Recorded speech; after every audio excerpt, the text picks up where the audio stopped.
I want to preface this video by saying, I hate squats, but I think life is all about things you do that you don't like to do.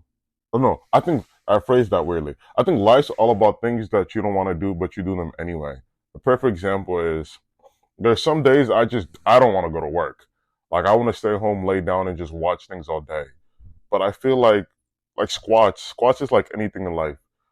It comes up, it goes down, it goes up and down. Anyway, that was a random tangent. Welcome back to my channel. So today we're gonna talk about how I build a 405 squat and like how just like how I mentioned in the beginning, it's not something I exactly want to do, but it's something I should do, right? So a couple of things that people don't probably like really do.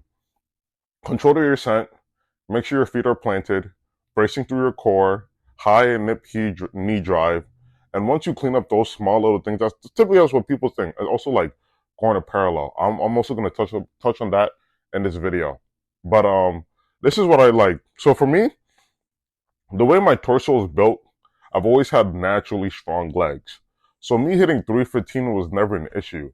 It was always after I passed like 365 that I was scared. And another thing is too, your hamstrings are one of your strongest movers. That also relates to deadlifts.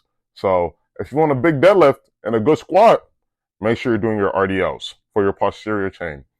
Now, anyway, besides that, this is like another thing is too, you also gotta really do drop sets. Like one thing I really started doing ever since I like got back into squatting is a case of like, let's say my max is 405.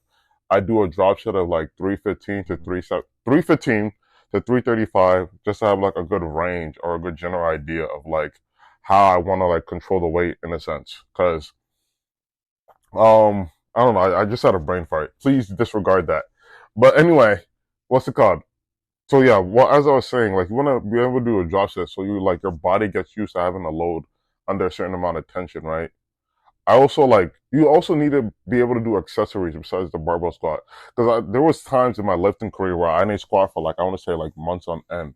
Granted, I feel like if this is something that's important to you, you shouldn't deter away from squats for anything longer than 2 weeks, and because then at that point, you got to rebuild what you started. Perfect example is it's like riding a bike. Now, granted, muscle memory might kick in, but if you don't do it, you're not going to be able to stick to it long term. So, if this is something that's important to you, like let's say you want to hit 315, 405, or even 500, which is something I can do, I just haven't because, like I mentioned to you guys, I don't want to do it. But it's a case of like, if I want to be an example to you guys, I gotta get over myself and actually bother to do it.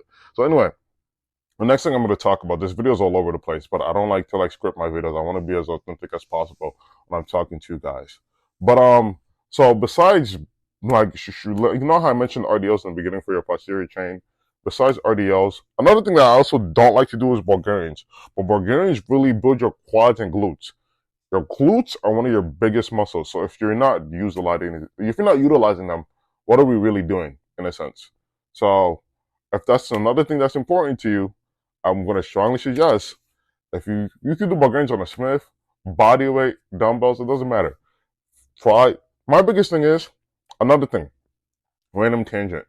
But a reason why I also don't like to really do Bulgarians because I've also realized in my lifting career, if you don't enjoy what you do, you're not going to stick to it.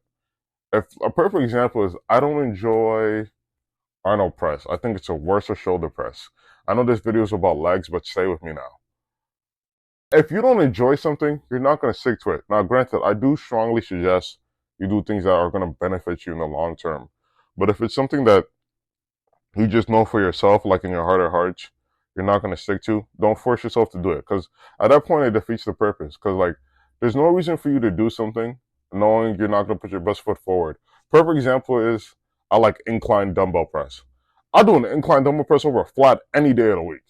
That's because like I actually enjoy the movement, meaning I'm more likely, granted, because I have a goal in mind, so I'll probably still do flat depending on it.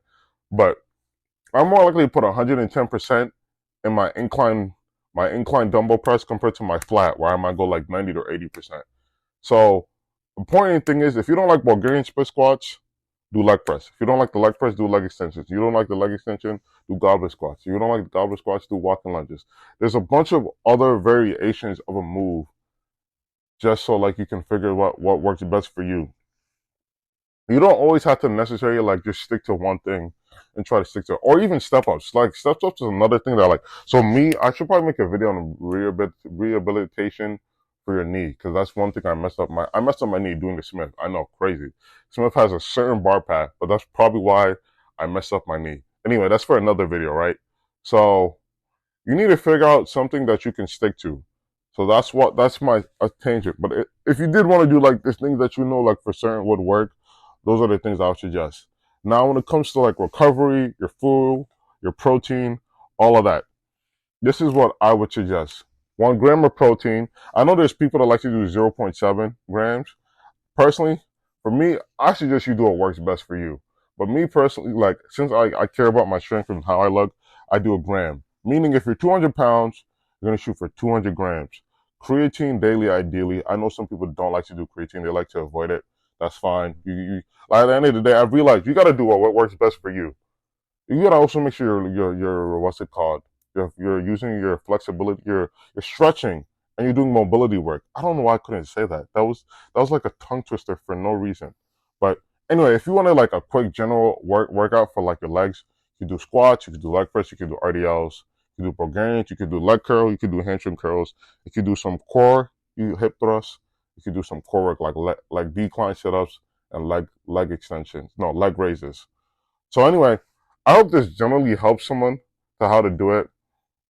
Really, the biggest thing when it comes to that is like you just consistency, discipline, and structure. Honestly, I hope this helps someone. Subscribe if you want to see more. And overall, like I am looking forward to making more content for you guys. I hope you guys stayed this long, and I hope you enjoyed.